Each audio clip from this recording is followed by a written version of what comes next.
নমস্কার, ওঙ্কার বাংলায় আপনাদের সকলকে স্বাগত জানাচ্ছি। এই মুহূর্তে আপনাদের সাথে রয়েছে আমি অপরূপা। চোখ রাখবো কিছু গুরুত্বপূর্ণ খবরের দিকে। হাজারো কল্পনা জল্পনার অবসান, অবশেষে মমতার হাত ছাড়লেন মদন মিত্র। হলেন ঋতব্রত শিবিরের। বিধানসভায় বিরোধী দলনেতা ঋতব্রত বন্দ্যোপাধ্যায়ের পাশে বসে কালীঘাট তৃণমূলের সব পদ থেকে ইস্তফা দিলেন তিনি। সব পদ ছেড়ে অভিষেক বন্দ্যোপাধ্যায়কে বিদ্ধেও ছাড়লেন না। চীনা ভঙ্গিতে জানালেন দলে নৌকা ডুবির কারণ অভিষেক। Oh, lovely. একদম lovely, lovely. Lovely, lovely. Oh, lovely, lovely. বাংলায় পালাবদলের পর তৃণমূল যেন তাসের ঘর। মমতা ঘনিষ্ঠ ফিরহাদ হাকিম, জ্যোতিপ্রিয় মল্লিক, চন্দ্রিমা ভট্টাচার্যের পর এবার মমতার হাত ছাড়লেন মদন মিত্র। ঠিক আছে, তোমার সাথে মমতার স্টাইল আজকে নতুন স্টিয়ারিংও হাত দিয়েছে। 21শে জুলাই নিয়ে টানাপোড়েনের মধ্যেই এদিন বিধানসভায় গিয়ে তৃণমূলের বিদ্রোহী শিবিরে নাম লেখালেন মদন। ঋতব্রত শিবিরে যোগ দিয়ে মদন মিত্র বলেন, তৃণমূলে ছিলাম, তৃণমূলেই রইলাম। ওই ঘরে হয়তো একটা সুখের পালঙ্ক ছিল, এই ঘরে হয়তো একটা খাটিয়া রয়েছে, কিন্তু আমি খাটিয়ার দিকটাই বেছে নিলাম। পালঙ্ক ছিল, এই ঘরে হয়তো একটা খাটিয়া রয়েছে, কিন্তু আমি খাটিয়ার দিকটাই বেছে নিলাম। তবে শিবির বদলের পর তৃণমূল নেত্রী মমতা বন্দ্যোপাধ্যায়কে ধন্যবাদ জানিয়েছেন তিনি। মদন বলেন, দীর্ঘদিন তিনি আমাদের পাশে থেকেছেন, আমরাও চেষ্টা করেছি কম বেশি করার। এখনো অবধি ভারতবর্ষের যে রাজনৈতিক দলগুলোর যে চিন্তাধারা বা মানচিত্র বা সিইও সবকটাতেই কিন্তু ওই এআইটিসি লেখা আছে, অল ইন্ডিয়া তৃণমূল কংগ্রেস। তার মধ্যে আবার দুটো ভাগ হয়েছে।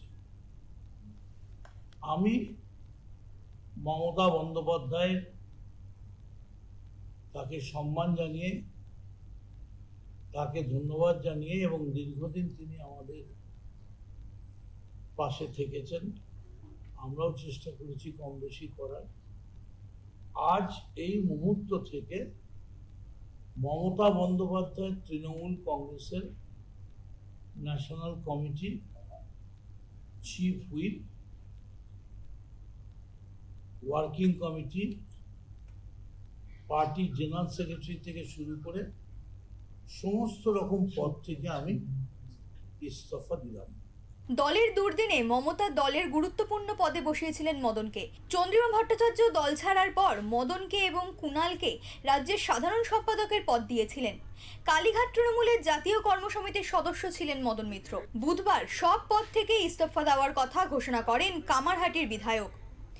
বিধানসভা নির্বাচনের ফলাফলের পর যখন একে একে মমতার হাত ছাড়ছেন সকলে, তখন মমতার বাড়িতে রবীন্দ্র জয়ন্তী পালনের দিন একসঙ্গে গান গেয়েছিলেন মদন এবং মমতা।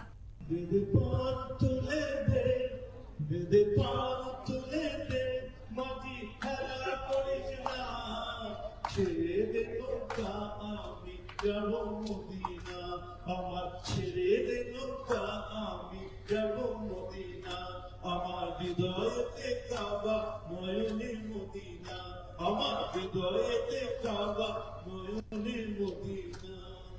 ভাঙনের মুষলধারার মধ্যে মমতা বলেছিলেন, আটকে রাখা সম্ভব না, যারা চান চলে যেতে পারেন, আর যারা থাকবেন তাদের নিয়েই দল গড়বে। আবার আমি যা কমিটি ছিল দুজনকে অ্যাড করছি নতুন করে, যাতে তারা রেগুলার কাজটা করতে পারে।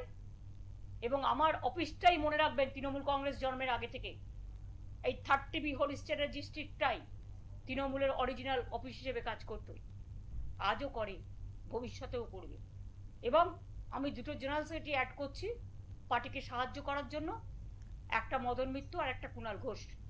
তবে সময়ের সঙ্গে সঙ্গে সেসব গল্প কথায় পরিণত হয়েছে বলে মত রাজনৈতিক মহলের। নিচু তলার কর্মীরা ছাড়া মমতার দলে নামি দামি নেতামন্ত্রীরা দল ছাড়ছেন। শিবির বদল করার পরেই নাম না করে অভিষেক বন্দ্যোপাধ্যায়কে নিশানা করেন মদন। প্রত্যক্ষভাবে আইপ্যাক এবং পরোক্ষভাবে অভিষেক বন্দ্যোপাধ্যায় এবং তার নেতৃত্বকেও নিশানা করেন। তিনি বলেন, এই সময় নিয়ে ইতিহাস লেখা হবে। তখন লেখা হবে যে একটা লোকের জন্য একটা দল যারা 213টা আসন পেয়েছিল তাদের সর্বনাশ হয়ে গেল। অভিষেককে তোপ দেগে মদন বলেন, ইডির চেয়ে এবি বেশি ভয়ঙ্কর। দল ছাড়ার মূল কারণই অভিষেক। তৃণমূলের দম বন্ধ হয়ে যাচ্ছিল। আসলে পার্টিটা অভিষেকের নয়, কর্মীদের। হিটলারি কায়দায় চললে হবে না, মানুষের কাছে যেতে হবে। আমার তো ইডির থেকে ভয় ছিল এবি বেশি। ইডি ধরলে তবু কথা বলে জিজ্ঞেস করবে, ওখানে এবি কখন কোথায় তাড়ি দেবে কি করে দেবে ভগবান জানে। বিধানসভা থেকে লোকসভা রাজ্যসভা সর্বত্র ভাঙনের সময় মমতার পাশে ছিলেন মদন।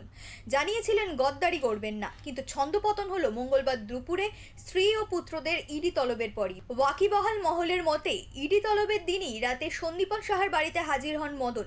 প্রায় 2 ঘন্টা সন্দীপনের বাবা অর্থাৎ এন্টালির প্রাক্তন বিধায়ক স্বর্ণকমল সাহার সঙ্গে বৈঠক করেন। এরপর থেকেই মদনের শিবির বদল নিয়ে জল্পনা তৈরি হয়। বুধবার সেই জল্পনার অবসান ঘটালেন মদন নিজে। উল্লেখ্য, বিধানসভা নির্বাচনে তৃণমূল পরাজয়ের পর পরিষদীয় দল কার্যত দুভাগে বিভক্ত হয়ে যায়। ঋতব্রত বন্দ্যোপাধ্যায়ের নেতৃত্বাধীন বিদ্রোহী শিবিরে 60 জনের বেশি বিধায়ক যোগ দেন। অন্যদিকে হাতে গোনা কয়েকজন বিধায়ক মমতা বন্দ্যোপাধ্যায়ের শিবিরে থেকে যান।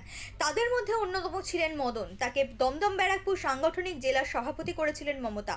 সম্প্রতি বেশ কয়েকজন নেতা যাদের মমতা দলের বিভিন্ন পদে বসিয়েছিলেন তাদের অনেকেই ঋতব্রত শিবিরে যোগ দিয়েছেন। সেই তালিকায় চন্দ্রিমা, জ্যোতিপ্রিয় মল্লিকেরা রয়েছে। এবার তাতেই যুক্ত হলো মদনের নাম। ও লাভলি লাভলি ব্যুরো রিপোর্ট, ওঙ্কার বাংলা।